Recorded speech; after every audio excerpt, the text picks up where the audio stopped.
Bricks శిఖరాగ్ర సదస్సును బ్రెజిల్లోని Rio de జనెరోలో July 6-7 తేదీల్లో జరపనున్నట్లు అక్కడి ప్రభుత్వం ప్రకటించింది. బ్రిక్స్ దేశాల అభివృద్ధి, సహకారం, ప్రజల జీవితాలను మెరుగుపరిచేందుకు ఈ సదస్సులో పలు కీలక నిర్ణయాలు తీసుకోనున్నట్టు ఆ దేశ విదేశాంగ మంత్రి మౌరో వియోరా చెప్పారు. అయితే గత ఏడాది అక్టోబర్లో రష్యాలోని కజాన్ నగరం వేదికగా ఈ సదస్సు నిర్వహించారు. దీనికి భారత ప్రధాని నరేంద్ర మోదీ, రష్యా అధ్యక్షుడు పుతిన్, చైనా అధ్యక్షుడు జిన్పింగ్తో సహా పలువురు దేశాధినేతలు హాజరయ్యారు. రష్యా ఉక్రెయిన్ యుద్ధం, పశ్చిమాసియాలో పరిస్థితులు, ఉగ్రవాదం వంటి సమస్యలపై దేశాధినేతలు చర్చించారు. ఈ సమావేశంలోనే భారత్, చైనాల సరిహద్దు వివాదంపై కీలక ప్రతిపాదనలు చేపట్టారు. బ్రిక్స్ దేశాలు ఉమ్మడి కరెన్సీని రూపొందించడంపై దృష్టి సారించాలని పుతిన్ ఆ సదస్సులో పిలుపునిచ్చారు. ప్రస్తుతం కూటమిలోని దేశాలు డిజిటల్ కరెన్సీ వాడుకునేందుకు భారత్తో కలిసి రష్యాని పనిచేస్తుందన్నారు. ఈ ప్రతిపాదనను అమెరికా అధ్యక్షుడు డొనాల్డ్ ట్రంప్ అయితే తీవ్రంగా పరిగణించారు.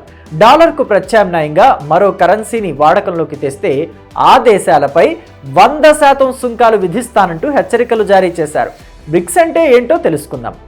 బ్రెజిల్, రష్యా, భారత్, చైనాల దేశాల్లో మొదటి అక్షరాలను కలిపితే బ్రిక్స్ అనేదిగా మారింది. బ్రిక్స్ దేశాలుగా 2021లో మారాయి. అయితే 2006లో ఈ 4 దేశాలు కలిసి బ్రిక్ గ్రూపుగా ఏర్పాటయ్యాయి. 2010లో దక్షిణాఫ్రికా చేరింది. బ్రిక్ దేశాల మొత్తం జనాభా 324 కోట్లు, జీడిపి 26% అయితే IMFలో ఓటింగ్ హక్కులు మాత్రం ఈ దేశాల కూటమికి 15% మాత్రమే ఉన్నాయి. దీంతో IMF, ప్రపంచ బ్యాంకు లాంటి అంతర్జాతీయ సంస్థల్లో అభివృద్ధి చెందుతున్న దేశాల ప్రాతినిధ్యం పెంచాలని తమ గళాలను వినిపించేందుకు ఈ కూటమిని ఏర్పాటు చేశారు.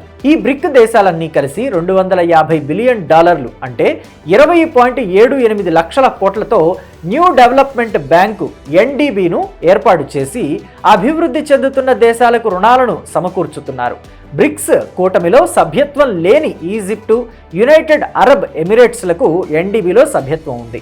అంతర్జాతీయ వాణిజ్యం, ఆర్థిక వ్యవస్థల్లో అమెరికా డాలర్కు పోటీగా యూరప్ దేశాలు యూరోను రూపొందించుకున్నట్టు బ్రిక్ దేశాలు కూడా ఉమ్మడి కరెన్సీని ఏర్పాటు చేసుకోవాలని నేతలు పిలుపునిచ్చారు.